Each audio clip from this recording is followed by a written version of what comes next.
తెలంగాణ అవినీతి నిరోధక విభాగం ఏసీబీ అధికారులు రోజు ఏదో ఒక చోట దాడులు సోదాలు చేస్తూనే ఉన్నారు.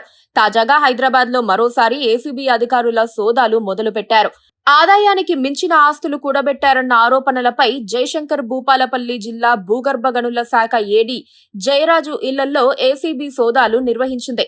భూపాలపల్లితో పాటు హైదరాబాద్, సూర్యాపేట, తాండూరు ప్రాంతాల్లోని 12 చోట్ల అవినీతి నిరోధక శాఖ తనిఖీలు చేసింది. Warangal range ACB DSP Sambaiah ఆధ్వర్యంలో దాడులు జరగ్గా 100 కోట్ల వరకు ఆస్తులున్నట్లుగా ప్రాథమికంగా నిర్ధారించారు. ఇలా అనేక మంది ఉన్నతాధికారుల అవినీతిపై నజర్ పెట్టిన ఏసీబీ ఏకంగా 65 మందితో ఒక లిస్టు రూపొందించింది.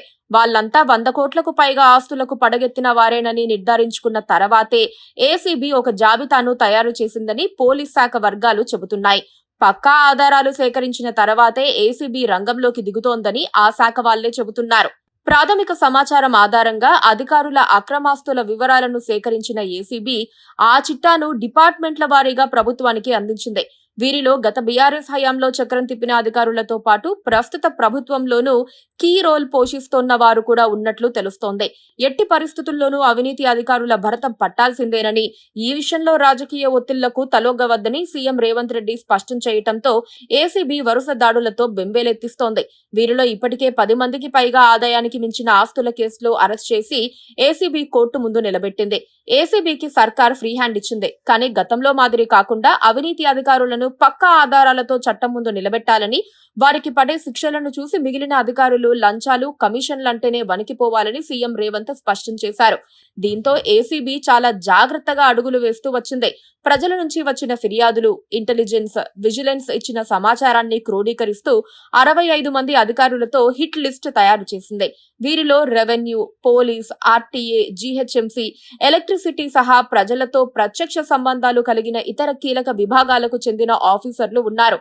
ఆయా అధికారుల అక్రమాస్తులు 100 కోట్ల నుంచి 500 కోట్ల దాకా ఉన్నట్లు తేల్చి వారి చిట్టాను ప్రభుత్వానికి అందించింది. సీఎం నుంచి గ్రీన్ సిగ్నల్ రావటంతో ఏసీబీ అధికారులు పక్కా ప్లాన్ ప్రకారం రైడ్స్ కొనసాగిస్తూ ఇప్పటికే పలువురు సెంచరీ వీరులను పట్టుకొని చట్టం ముందు నిలబెట్టారు. హిట్ లిస్ట్ లో అధికారులపై ఏసీబీ అధికారులు దాదాపు 6 నెలల పాటు నిఘా పెడుతున్నారు. లంచాలు వసూలు చేసే విధానంతో పాటు ఆదాయానికి మించి కూడబెట్టిన అక్రమాస్తులను గుర్తిస్తున్నారు. సొంతంగా కుటుంబ సభ్యుల పేరుతో కొనుగోలు చేసిన ఆస్తులు, బ్యాంక్ బ్యాలెన్స్లు, బినామీల పేరిట రిజిస్ట్రేషన్ చేసిన ఆస్తుల వివరాలను సేకరిస్తున్నారు. అవన్నీ అవినీతి సొమ్ముతో కూడబెట్టినవేనని నిరూపించేందుకు అవసరమైన అన్ని ఆధారాలు చేతికి వచ్చాకే రంగంలోకి దిగుతున్నారు. ఆకస్మిక దాడులు నిర్వహించేంత వరకు సమాచారం బయటకు రాకుండా జాగ్రత్తలు తీసుకుంటున్నారు.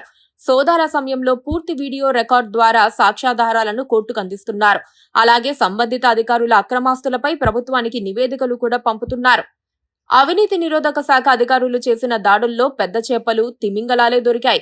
కాళేశ్వరం ప్రాజెక్టు నిర్మాణంలో అవకతవకలు జరిగాయని నిర్ధారించుకున్న తర్వాత ప్రభుత్వ ఆదేశాల మేరకు ఏసీబీ దాడులు చేసిన కాళేశ్వరం మాజీ ఈఎన్సీలు మురళీధర్ రావు, బుక్యానాయక్ నివాసాల్లో దాడులు నిర్వహించి భారీగా అక్రమాస్తులు బయటపడిన తర్వాత వారిని అరెస్ట్ చేశారు.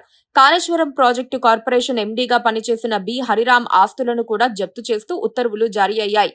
రోడ్లు, భవనాలు, హెచ్ఎండిఏ, టిడ్కో ఇలా చెప్పుకుంటూ పోతే అన్ని కీలక శాఖలపైన ఏసీబీ ఒక కన్నేసి ఉంచిందనే అనుకోవాలి.